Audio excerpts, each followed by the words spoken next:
Today we have with us Mia Jose, an illustrator and comic artist. Their work focuses on gender and queerness and is informed by personal narratives. Hi Mia, welcome to Listening to the Shades. We're so glad to have you on with us. Could you introduce yourself, talk about your background a little bit? Sure, Pal. So, like you introduced, my name is Mia, and I'm from Kerala, based in Delhi right now. I have been, I mean, as I guess background in arts per se, I've been kind of sketching since I was like 5 years old. It's like been the only constant in life, I would say. Throughout, it's what keeps me grounded. It's what I use for therapy. It's what I use for communication. Everything of that sort. Yeah, but like as all, I guess, Indian privileged kids, kind of have to end up choosing like a professional degree and stuff. So I wasn't in art always. I always kind of saw it as a hobby or something to do on the side until much later in life. So I'm now a full time practicing artist over the past, I would say, 4 years. Basically like since lockdown onwards. Uh, I would say that. Um, yeah, I mean, in terms of my journey as an artist, I think we'll get into those details a bit more. But to just give you a brief intro to this, I would say my interests lie in like aesthetics of how we present like the stories that we get handed down to us, and like my interest tends to be more in terms of like folk tales and like horror stories, like the kind of stories that your grandparents would like sit you down and like tell you about, and like that's why we don't go into this forest, or this is why you don't go into the sea late at night, and all those kind of things, and where those kind of stories come from. What are we afraid of? What are these stories telling us to be afraid of, and what does that fear end up doing in society later on? So that's the kind of questions I'm generally interested in, and it helps like that entry into this was because my family comes from a very um uh, how do you say, like orthodox superstitious like background as such. I mean, I come from uh, a very conservative Catholic upbringing, but also being in central Kerala, it gets mixed in with a lot of the local, Yeah. like I said, superstitions and folklore and all of that stuff. So I've always been fascinated with that through life, and yeah, I guess that's what I try to bring through to my art. I feel like that's what keeps you interested, like something that's not real, something that's not realistic, and that's what draws us to these stories. That's really interesting. Could you talk a little bit more about the role that like your personal history in Kerala plays in your work? Because I think there's a connection between what we're afraid of in horror stories and your identity and how you present in society too, right? Yeah, true. That's true. I mean, just to start with the last part of that question, just I think horror is all is. I mean, I got into horror because as a kid you're always obsessed with the things that you're told to stay away from, the things that seems forbidden, seems like things that you shouldn't be engaging with.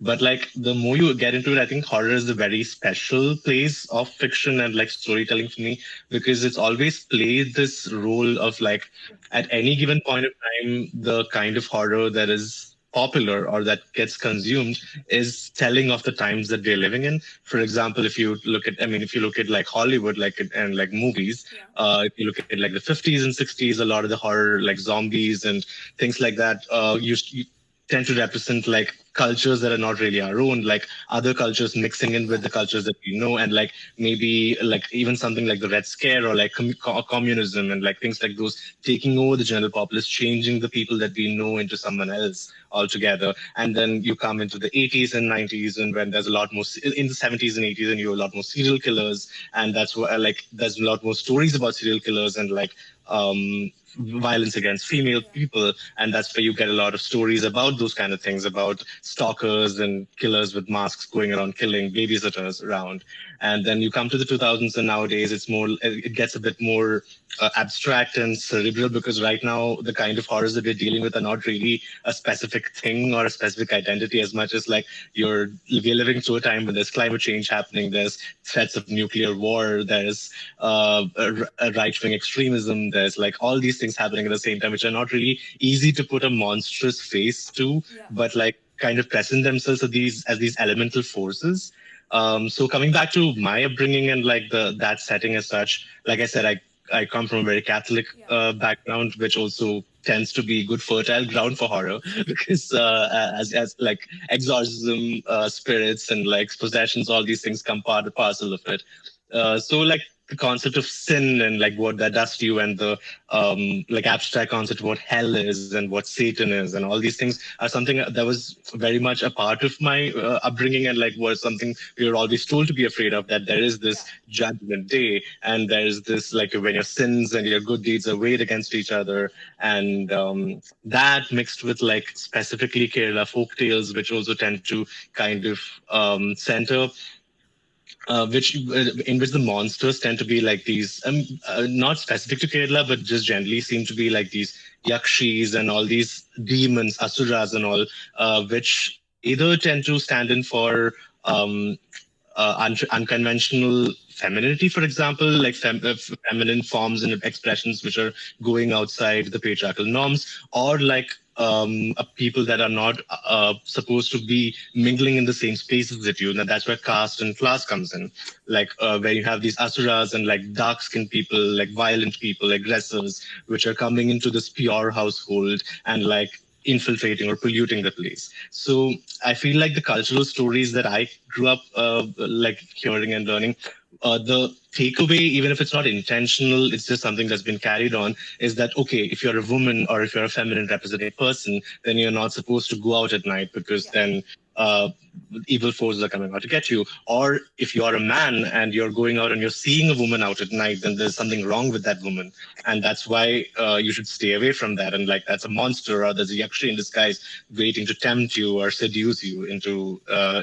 And the same way, like it's also about like if you're a person who is from an upper caste, upper class, like privileged Yeah. household, like you're not supposed to be mingling with the people who are on the outskirts or the fringes of society because they bring with them violence and danger. So those are the kinds of stories that I grew up learning. And you know, when you first hear them, you don't seem they seem harmless, right? They just seem like fairy tales and folk tales. They're just something to keep you entertained or like make you go to sleep at night.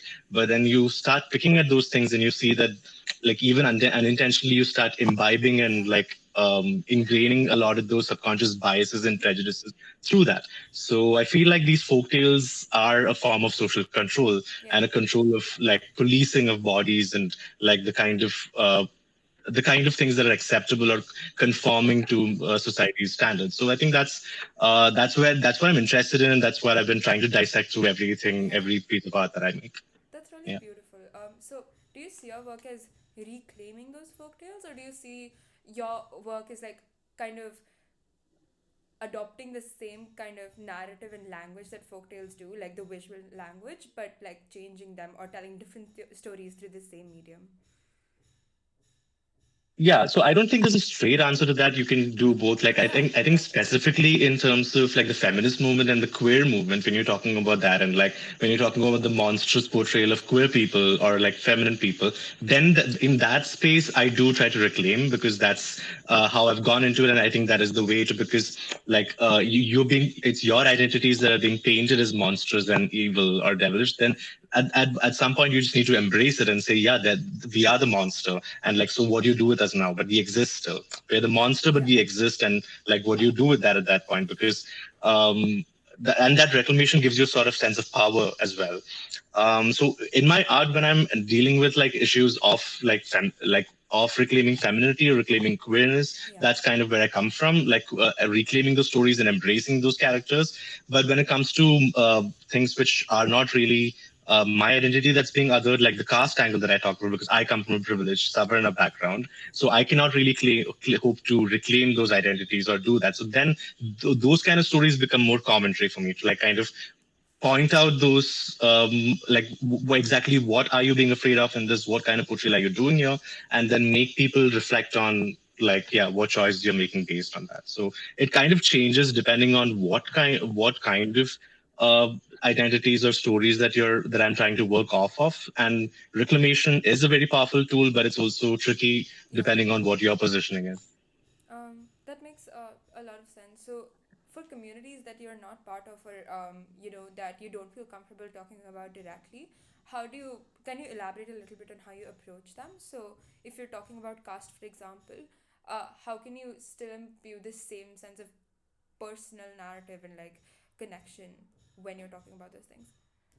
Yeah, so I mean, I think specifically questions like those are very difficult to navigate in like the setting we're in right now because it's been largely unspoken of and been kind of the silent specter in most stories that we tell. So it's something that I'm still negotiating and trying to figure out Yeah. myself how to approach. But I think one of the things that I've been able to find a way to do is because the horror is the horror of caste, just as the horror of gender, is ever present in both the cases of the oppressor as well as the oppressed. So, for me, my coming in, my entry point into addressing something like caste would be to throw a light on my own family and like the violence and the horror that comes within a Savarna household that comes from caste, and like it's more like um, how would I put it? Like think about like if you've seen the movie Get Out, I'm sure you have. So Yeah. it's like you that movie is doing two things, right? Because it's being told it's from a black person's Yeah. perspective, and it's therefore it's being told as the POV of the person who's coming into the white person's household, and that is your entry point into this, which is a reclamation bit.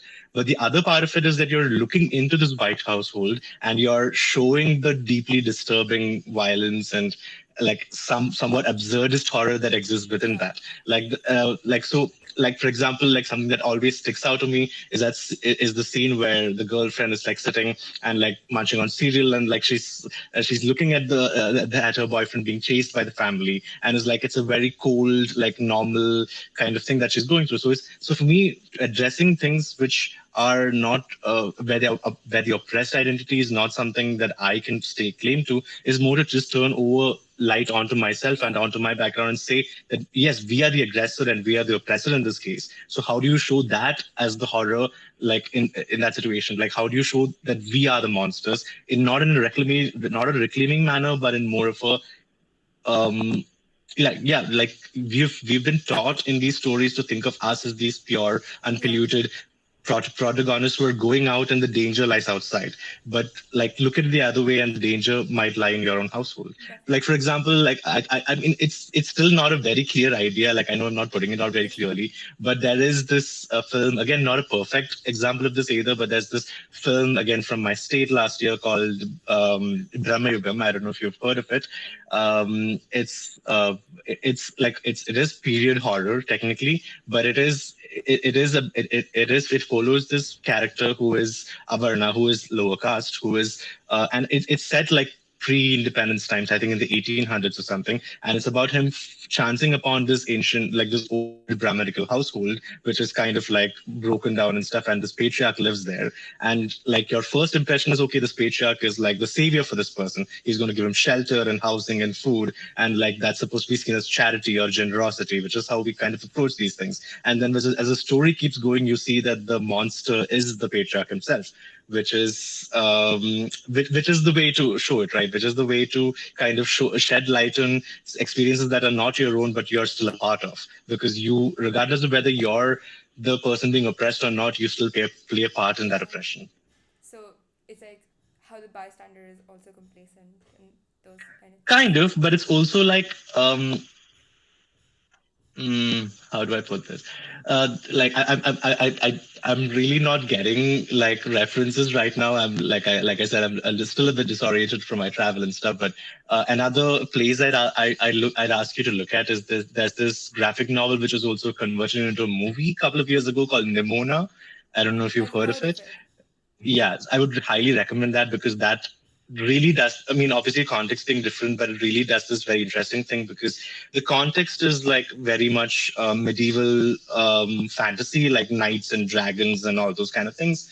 But the central character is a shapeshifter, which is why it's a very queer story to begin with. But also, it's it's about the society which lives in fear of this great evil, this great fear, this great monster that's supposed to come and engulf and kill all of them and like destroy their perfect civilization. And it turns out towards the end that the way the story has been told and the about this monster, about this evil that is supposed to come and engulf them all. It's the truth of the matter was that the so-called evil was the person that they had cast out of their society, and was not, and the threat that they posed to their society was just questioning the so-called purity and conformity in the society.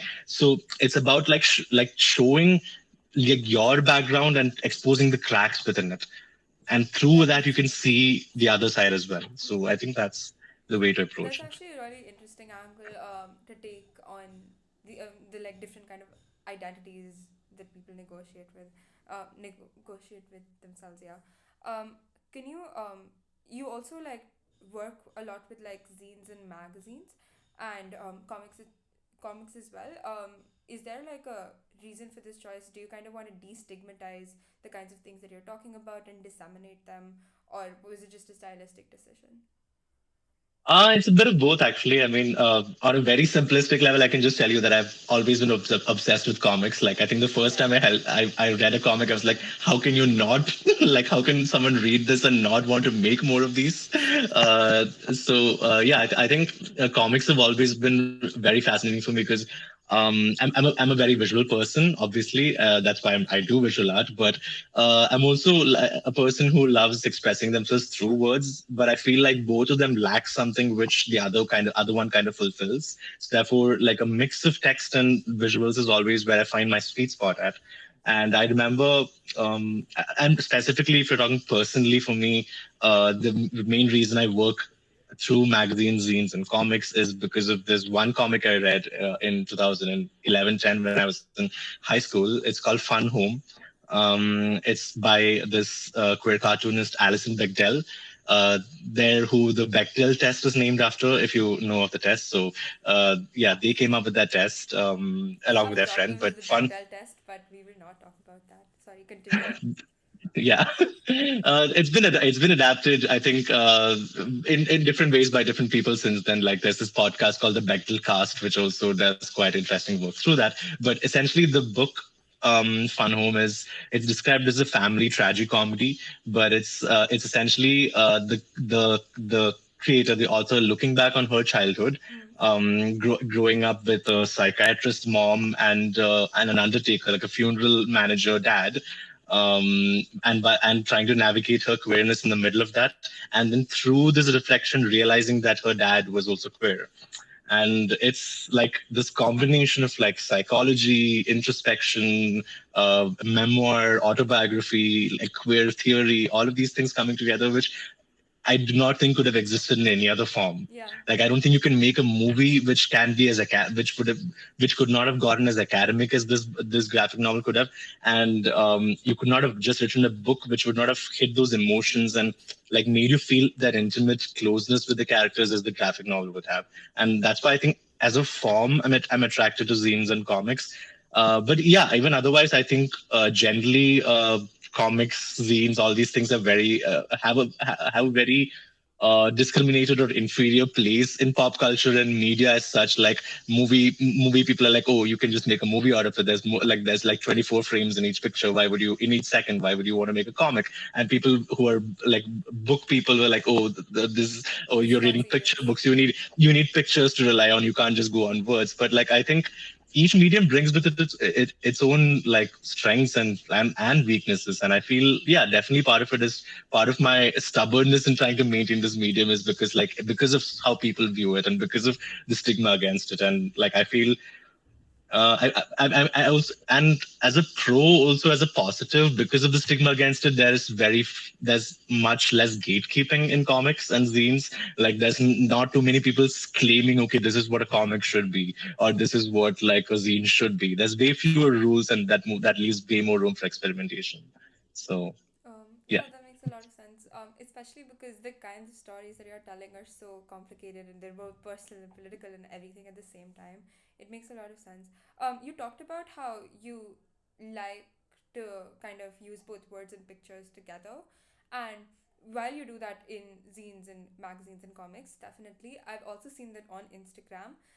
Anytime you like upload an illustration or a new piece of work, you will actually talk about it in the caption and like narrate how that came to be, and sometimes they will include those personal experiences. Do you kind of view that as part of the work?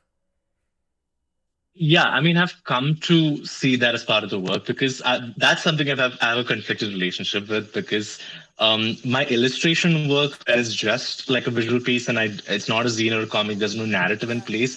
I used to be very stubborn. I used to be of the school of thought that okay, I'm making this piece and like it is an artistic visual piece and it shouldn't need to have the crutches of words to explain it to you. Like I've always felt like at every exhibition, every like fine art, whatever thing that I consume, I've always felt the description of the piece kind of takes away or limits your imagination of the piece, kind of because it's either like the author, like the artist telling you, okay, the piece is there, but this is my guidance or like my rules of how to interpret it. So I've always I used to be very stubbornly against it. I will not describe my pieces. Even if you go on my Instagram, like my earlier pieces, at least until 2020 or something, they did not have any descriptions. I would at maximum just give it a title because and people would ask me, please explain it. I'm like, what you see it and what you take away is what it is. Like you shouldn't have if I'm having to add words to the piece, then like the artwork itself did not do the job it was supposed to. That's where I came from originally, but now I've come to realize that people, like the general audience, doesn't consume art the way I can dictate them to. Like a lot of people do feel intimidated by like fine art, do feel that they're not educated enough or they're not learned enough in art to be able to engage with these pieces, because that's a common thing I've always felt. Okay, like I feel like I'm out of place here. I don't know how to interpret this. And sure, I would love to live in a world where people are feel free and uninhibited enough to make their own interpretations and claim their stakes or their own meanings for each work. But I've realized that's a little bit of help, a little bit of guidance helps people Yeah. like come into work and be more comfortable engaging with that work. And that's why like it started out with me giving like ambiguous titles and stuff, and then I would give more a little more descriptions. But I always try to maintain that I never try to explain why I made the choices in the piece that I did. The written piece, the description is just a it's like more like a journal entry. Yeah. It's more like a collection of feelings or emotions I had while making the piece. And I don't really try to describe the elements in the piece themselves. So yeah, it's more like okay, the person can see the work that I've made and kind of have a first glance impression of it by looking at it. Then they read it down and then they can see the kind of emotions or the mental place that I'm coming from. Yeah. And yeah, now at this point I definitely view them together as a piece as a whole. I do see them as two parts of whole. Like I'm not a perfect artist either. I can't claim that I'm able to convey all my emotions and all my thoughts and concepts through the visuals themselves. So yeah, the writing is definitely very much part of the work at But this I point. also think that if you can convey exactly what you want to convey just through the piece, then I think that is also a kind of failure because that just means the work is really direct and it's telling you what it wants to say. Exactly. Exactly, which is again something you will see if you go down my Instagram profile.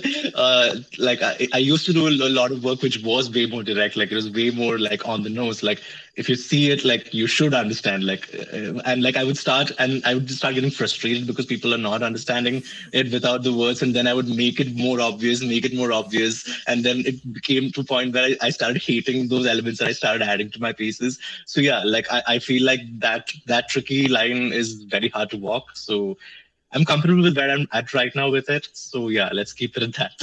It's quite beautiful though that you treat them like journal entries. I just wanted to ask because this seems to me like you actively connecting the bridge between the art and the artist. Is that something you advocate for? Like, is that something that you think in general in broader society we should consider? Because this is like a big debate, right? Like whether you can actually separate the art from the artist. To what extent do you agree with that, or think that's healthy? Yeah, I mean it is the biggest debate in art service right now. But again, I don't think there is a one straightforward answer to it because you can't like the question of can you separate that from the artist. It depends on the context or what conversation you're talking about. If you're talking about the takeaway from the piece and like what if you're talking like let's get to the reason why this debate is up in the first place, the politics of the artist, and especially if the artist is supposed to be a person who has done something bad or has allegations against them. Are you supposed to enjoy the work? Like, are you supposed to carry that forward into their work itself? I don't think it's as black and white as that. I think we are all perfectly capable of engaging with works aside from the artist and have our own takeaways from them. That's perfectly fine and valid. But it's also important to know that we are also products of multiple artworks. Like the person that we are today Yeah. um, is a product of every single piece of art we've consumed since birth till this point, right? So what we take away, it is I think it's a very um, holier than thou, like superior attitude to take than say, okay, I can see this art and separate it fully from the Yeah. artist because I am able to discern that, make the differentiation. But every single choice that the artist made to put in that art comes from a part of who that artist Yeah. is, right? So it is inevitable that every inch and piece or second of an art that is made will carry the presence and the soul of the artist along with it. That is inevitable. You can have your takeaway from that art, but then that becomes a separate creature. Like I feel like art itself does not have one soul. Like there is one soul, which is the artist making the art, which is just purely the artist's intentions and like their Yeah. choices reflecting in the art. Then it takes 100 different, like it gets copied in 100 different ways every time it's viewed or engaged with by a different person. So each of those things can be separate from the artist. Like when you see an artwork and when you have a takeaway from it, that takeaway and that conversation that you're having with the art, that can be separate from the artist. But that does not mean that every single life that this artwork is holding can be separate from the artist. If I don't know if that makes That sense, but does. It does. I was just wondering, do like in terms of your own work, do you want people to separate the art from you? Because um, a lot of times the kinds of social messages or political messages that you imbue in the art is a direct result of beliefs that you hold or identities that you have. So in those instances, do you want people to be thinking about those kinds of things when they're viewing the art or when they're taking away or having a conversation with the art themselves? I think it's definitely I would say it has to be part of the conversation because my location, my history, there's a reason I've made this work, and it definitely ties in with my own experiences to this point. And like for example, even if the for example if even if the per- if a piece of art that I'm making has nothing to do with like transness or queerness, it is still my journey as a Yeah. trans queer person that's making me do that work. And a person who has had like maybe similar artistic inspirations influences as I did, but is not a trans person, making an artwork on the same theme that I was making probably would not make the same thing. Yeah. And it's also um like I don't think it takes away from the art like or like like colors it in any different way to consider the artist as part of the conversation, to be mindful of where this is coming from. Like That's even when you're like, I definitely would say from my work, I think it's important to keep in mind where it's coming from, keep in mind who I am as a trans person, as a queer person, as a savarna person, as an upper class person. All these things need to be taken in account of, because obviously that also makes me a flawed person. Like you cannot like view an artwork in isolation, because yeah. then that means that you're not seeing the human flaws that come with it. Only if you see that will you be able to differentiate, okay, this part of it connects with me, or this part of it is coming from Yeah. it because this person has had this experience. Like when you, for example, one of my like if like one of the movies that affected me a lot while watching it is Rosemary's Baby. I don't know if you've seen it. I've Uh, heard of it. it is a brilliant movie about like the feminine experience and like gaslighting and like all of that stuff. But it is made by Roman Polanski, who is a very well known pedophile and like sexual assaulter. So it is important for you when you're engaging with that movie and like the text in it and the themes that is being dealt with, to also note the kind of person that this is coming from. Or, for example, if you want to take a much more recent and relevant example, Neil Gaiman, who was very much a huge inspiration for me in my work. And like in his own work, would I don't know if you've read any of Neil Gaiman's works, but yeah. Sorry, do you need context for this? Little bit. Yeah, so Neil Gaiman is this writer, comic creator, like general artist. He mainly known for fantasy and like his big call to fame is this comic series called The Sandman, Yeah. which was also adapted by Netflix like a couple of years ago into a show, which is my biggest influence. But basically, he writes very nuanced fantasy stories, which are also very queer forward. Has one of the few earliest representatives of queer characters in fantasy, and has been an outspoken like queer rights activist in that way. But the recently a lot of allegations have come out against him about the fact that he is very much like a sexual predator and like has taken advantage of many of his fans and like very vulnerable women, taking advantage of the fact that he is this so-called Figure. savior in the savior figure, right? So then when you so once you see that and then when you approach one of his works, like for example Sandman, there are characters in Sandman which are directly talking about awful men like predators and like men who are being judged in those works take these characters and judge them as being negative characters and as being perpetrators of violence and oppression. And before these allegations, when I read them, I'm like, okay, this is a guy, this is an ally. This is an ally pointing out the kind of men you do not want to be. But now with the new light and new context that I have, I can still read those characters as okay, he's as characters being pointed out as Yeah. negative characters, villains, oppressors. But you see the added layer of a superior of this higher what do you call it? The higher ground that he's taking, saying that oh, I'm not these people, Yeah. like because in my work I'm judging these people, I can never be that person. Yeah. It's the self-defense that he's building into his work, like sort of preemptively, which kind of gives him like an excuse to do these things, because then he's saying oh, I can't do these things because I've been a queer supporter, I've been always denouncing these kind of men. And I think that kind of nuance is good to go into those works with. It doesn't take away from those works, it just makes me see them in a different light. Yeah. And I feel like that, like context is everything. I feel like context and where stories come from is everything, and like you cannot read a story without knowing where it comes from. And that doesn't like denigrate or make like denounce the story itself, but it gives you added context to take away something different from it.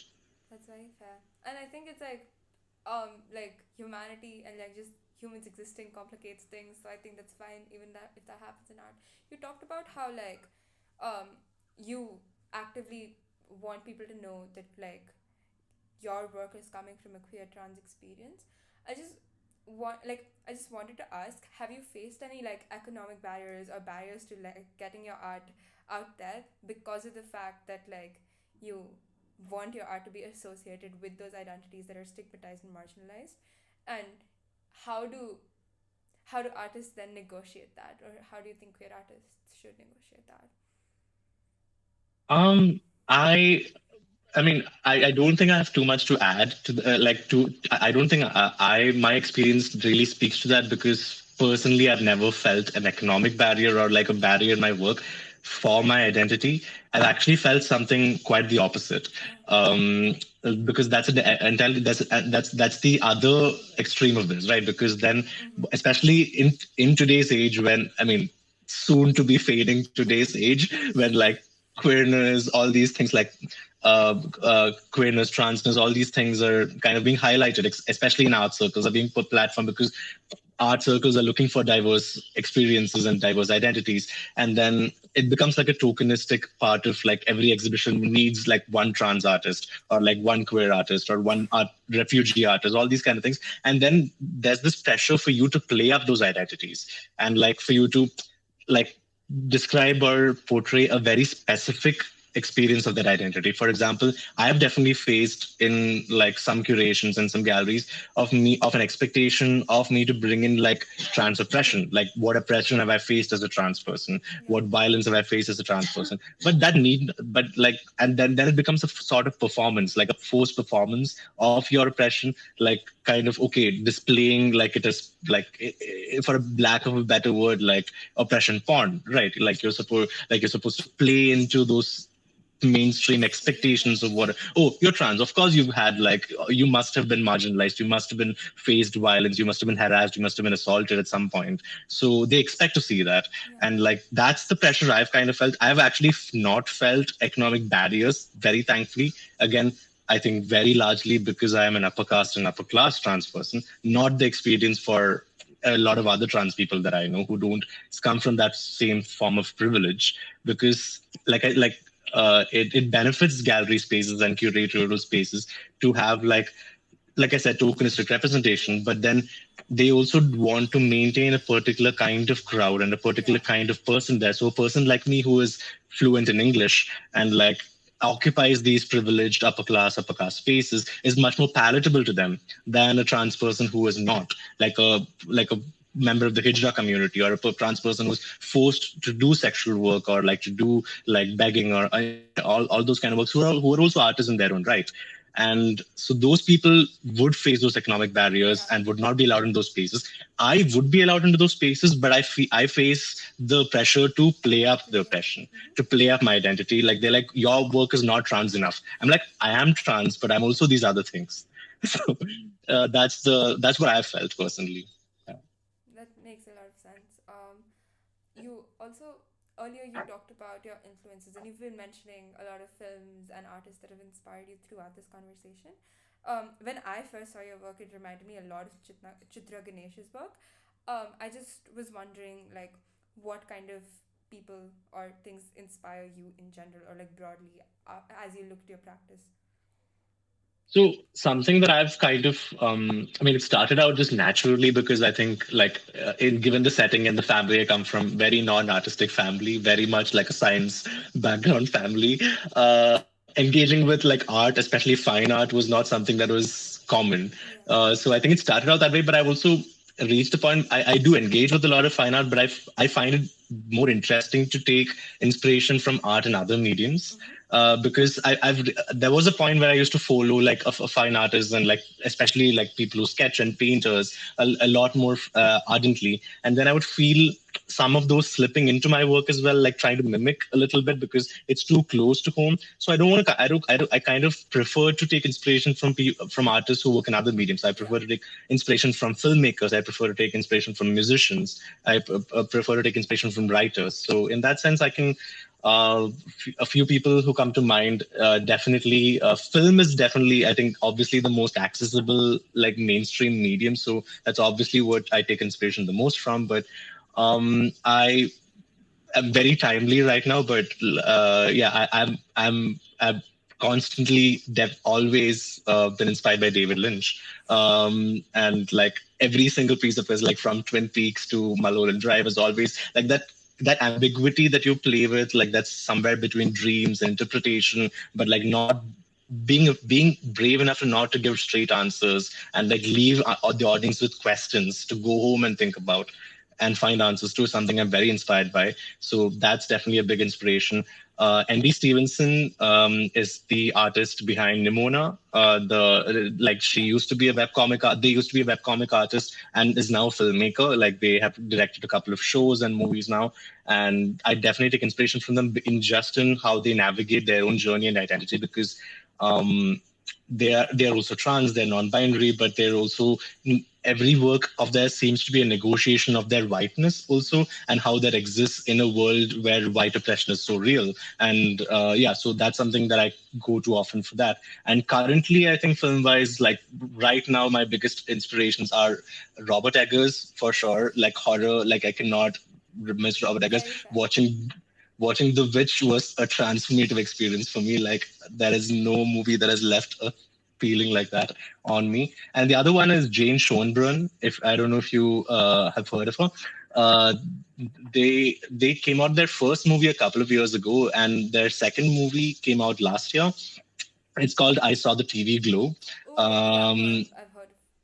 yeah, I've heard so of it. that is I mean that's probably the most intimate slash personal experience I've ever had watching a movie, because it kind of felt like someone had seen my entire life and then made a movie.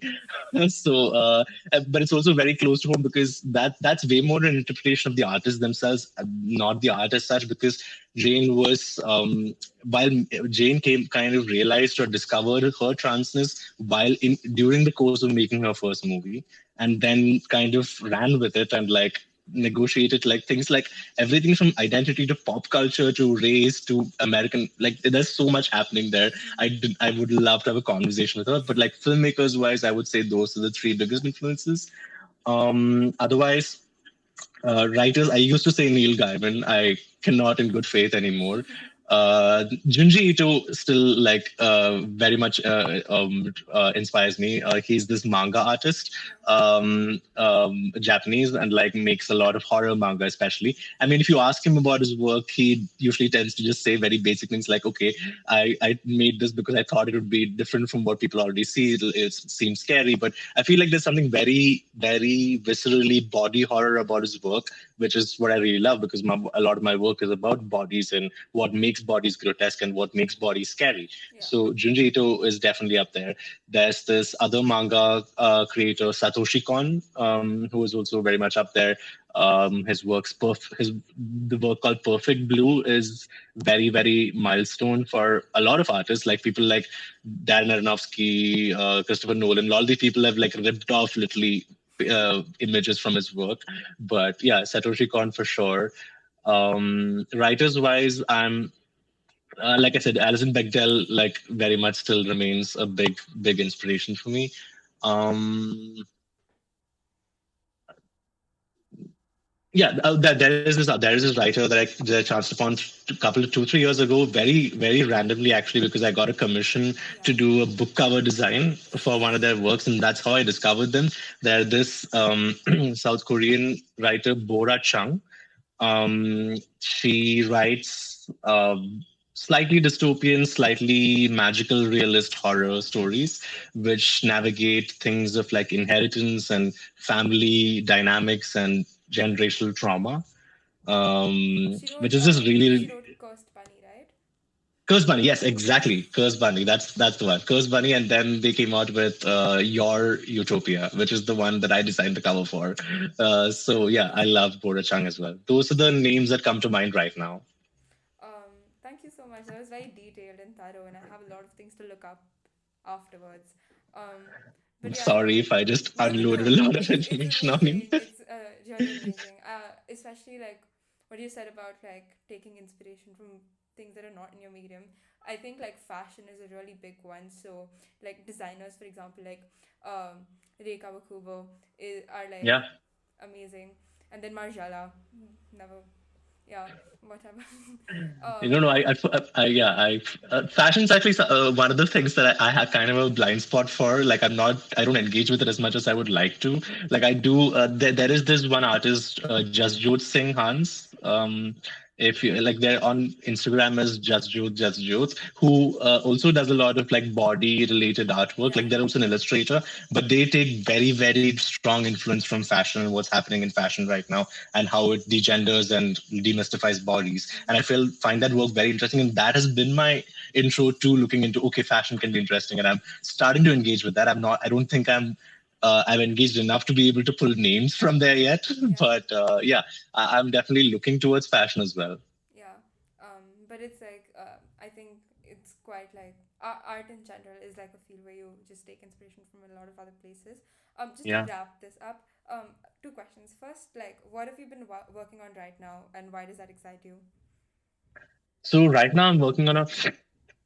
I mean, I've just finished a couple of long-term projects, which will come out, which will be coming out soon, I'm guessing. But like, I've been since like I think 2022, and I've been very much focused on trying to shift. Like trying to put my all of my work into graphic narratives and comics. So right now, one of my most exciting projects I'm working on is this graphic anthology of silent comics, where I'm again trying to renegotiate my relationship with text. So I'm trying to take text out of the equation this time, Hmm. but still trying to maintain a narrative. Like I'm Yeah. trying to make like dialogue and narrative happen through just images, because it's there, like it's not just this one static image, it's panel to panel.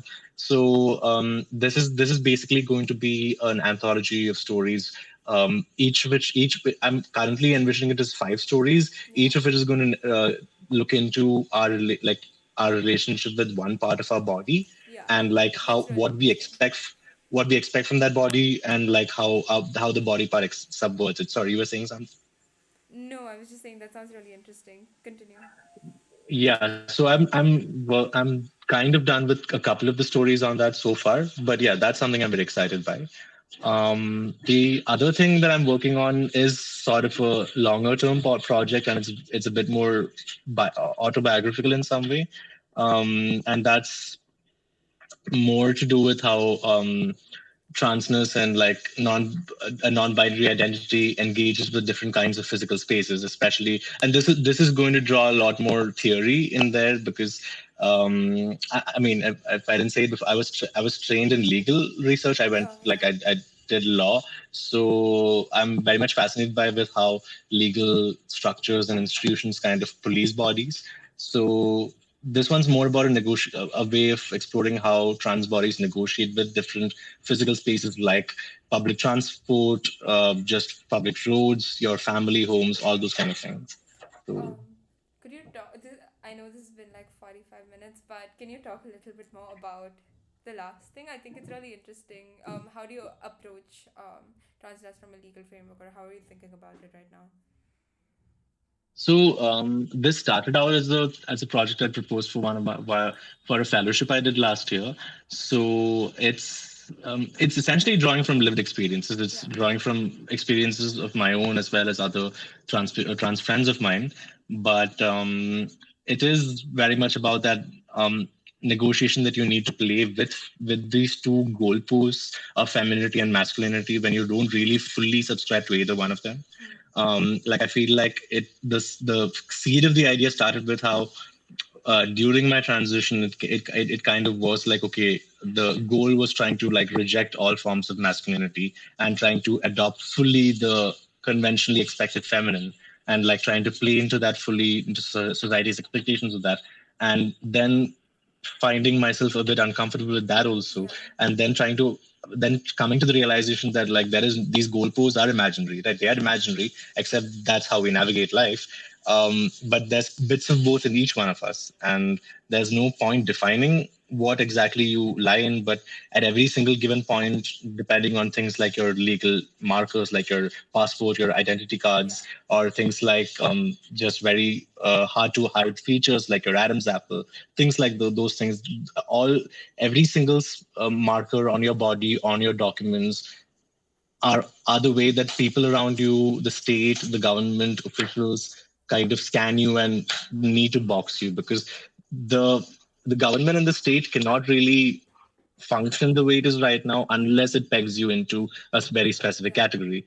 And it's coming from that need. It's trying to talk about the negotiations that you make with those categories. And yeah, I don't know how to explain it further than that, rather than like, because this work is also like adds in very much contrast to the other anthology that I just told you about. Yeah. This one is going to be way more text heavy. Like the images are there are certain pages which are just text, certain pages which are just visuals, so it's going to play back and forth and kind of experiment with the medium as Yeah. such also. And I'm also trying to understand how physical spaces themselves hold power over you, regardless of the people within them. Like regardless of the people within them, a place like an airport immediately makes you feel a certain thing, puts you in a particular state of mind, and you start policing your own body, even if those other people are not present. Yeah. That Yeah, so sounds that's the kind of thing that I'm working on that project. that sounds really really interesting. Can't wait for that both of them to come out. Last question. What have you been paying attention to or would like to highlight in like contemporary art right now? That's a very open question. Yeah. Okay. I mean, honestly, if like in terms of contemporary art, and that's especially since I mean I work in India and I mainly know about Indian like art Mm-hmm. spaces, I would say like like caste is very much the biggest like specter that hangs over everything else.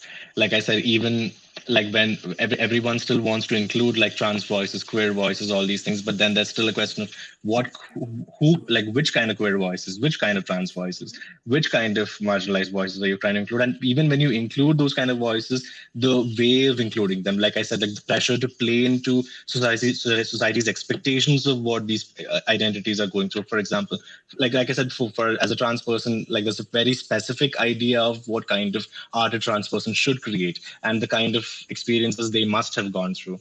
And it's those kind of expectations and like which is very much playing into tokenism, right? That is I think the main issue with the mainstream art scene right now. And yeah, like because all these identities intersect with each other. Like there is no purely queer identity that exists away from things like class and caste, Yeah. and there's no purely caste identity that does not interact with gender. So yeah, you can't really just make these spaces and like include people without taking into account all these things. I think that's my biggest comment on art spaces. I also have to say the caveat. I don't think I'm the best person to speak to these things because I do not interact with them as often as a lot of other artists I know do. I'm very much a work at my desk and put my work out on the internet That's kind of still, person. yeah, that's still a way of So interacting with them. I think those are like most artists that actually make up those spaces. yeah, Yeah. But thank you so much. This was genuinely so insightful. Yeah.